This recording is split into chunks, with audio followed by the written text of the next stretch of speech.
ಏನ್ ತಂದೆ ಮಗ ಈ ಪಾಟಿ ಕೆಲಸ ಕಾಮಗಾರಿ ಮಾಡ್ತಾ ಇದೀರಲ್ಲ ಇಬ್ರೊಂದಾಗಿ ನೀನು. ಹೂವಿನ ಗಿಡದ್ದು ಗೊಬ್ಬರ ಹಾಕಿದ್ವಿ, ಬುಡ ಬಿತ್ತಾ ಇದೀವಿ. ಪಾಪ ನಾವ್ ಇಟ್ಕೊಂಡಿದ್ರೆ ಸಿದಾರು ಹೂವಿನ ಗಿಡ ಇಕ್ಕಿದ್ದು. ಹಾ. ಅವ್ರು ನಮ್ಮ ನೋಡು ನಾವು ಎಲ್ಲ ಜೊತೆಗೆ ಇಕ್ಕಿದ್ದು.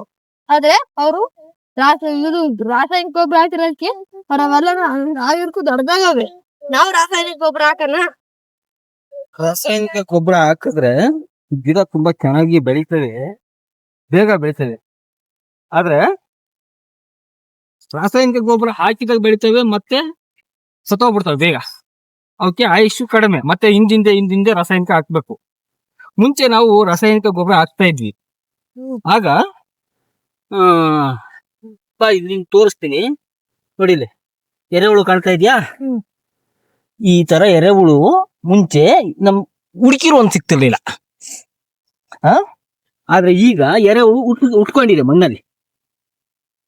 ಹಾಗಾಗಿ ರಾಸಾಯನಿಕ ಗೊಬ್ಬರ ಹಾಕಿದ್ರೆ ಭೂಮಿ ಸಾಯುತ್ತೆ. ರಾಸಾಯನಿಕ ಗೊಬ್ಬರ ರಾಜಕೀಯ ಇದ್ದಂಗೆ, ಸರಿನಾ?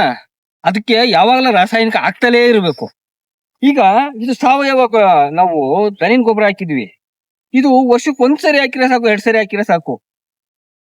ಗಿಡ ಬೆಳವಣಿಗೆ ಲೇಟ್ ಆಗ್ಬೋದು, ಹೌದಲ್ವಾ? ರಾಜಕೀಯ ಇದ್ದಂಗೆ ರಾಸಾಯನಿಕ ಗೊಬ್ಬರ ಬೇಗ ಎಫೆಕ್ಟ್ ಆಗುತ್ತೆ, ಆದ್ರೆ ತೊಂದರೆ ಜಾಸ್ತಿ ಆಗುತ್ತೆ, ಮಣ್ಣನ್ನ ಸಾಯಿಸುತ್ತೆ, ಹೌದಲ್ವಾ? ರಾಜಕೀಯನೂ ಅಷ್ಟೇ. ನಮ್ಗೆ ಒಳ್ಳೊಳ್ಳೆ ಮಾಸ್ ಡೈಲಾಗ್ ಹೊಡಿತಾರೆ ನಮ್ಮ ನಾಯಕರುಗಳೆಲ್ಲ. ಅವನ್ನ ಇಷ್ಟಪಟ್ಟು ಹಾಕ್ಬಿಡ್ತೀವಿ. ಆಮೇಲೆ 5 ವರ್ಷ ಪೈಕತ್ತಿ, ಅಲ್ವಾ? ಆದ್ರೆ ಸಾವಯವ ಪ್ರಜಾಕೀಯ ಇದೆ. ಪ್ರಜಾಕೀಯ ಬರೋದ್ ಲೇಟೆ, ಆದ್ರೆ ಎಫೆಕ್ಟ್ ಆಗಲ್ಲ, ಎಲ್ಲವೂ ಚೆನ್ನಾಗಿರುತ್ತೆ, ಸರಿನಾ? ಈ ಗಿಡ ಎಷ್ಟು ಆರೋಗ್ಯವಾಗಿದೆ. ಇದಕ್ಕೆ ರಾಸಾಯನಿಕ ಹಾಕ್ಬಿಡು ಹೊಟ್ಟೋಗ್ಬಿಡ್ತದೆ. ಅಂದ್ರೆ 1-2-3 ವರ್ಷದಲ್ಲಿ ಅದು ಆಯುಷ್ ಮುಗ್ದೋಗ್ಬಿಡ್ತದೆ. ಇದು ಇನ್ನು 10 ವರ್ಷ ಆಗಲಿ ಆರೋಗ್ಯವಾಗಿರುತ್ತೆ. ನೀವು ರಾಸಾಯನಿಕ ಗೊಬ್ಬರ ಕೊಟ್ಟಿಲ್ಲ ಅಂದ್ರೆ. ಪ್ರಜಾಕೀಯ ಸ್ವಲ್ಪ ಬರೋದು ಲೇಟ್ ಆಗ್ತು, ಆದ್ರೆ ಪ್ಯೂರ್ ಆಯ್ತಾ? ಪ್ರಜೆಗಳಿಂದ ಪ್ರಜಾಕೀಯ, ಪ್ರಜೆಗಳಿಗಾಗಿ ಪ್ರಜಾಕೀಯ, ಪ್ರಜೆಗಳಿಗೋಸ್ಕರ ಪ್ರಜಾಕೀಯ, ಮಟ್ಟ ಹಾಕಲು ರಾಜಕೀಯ. ನಮ್ಮಿಂದ ನಮಗ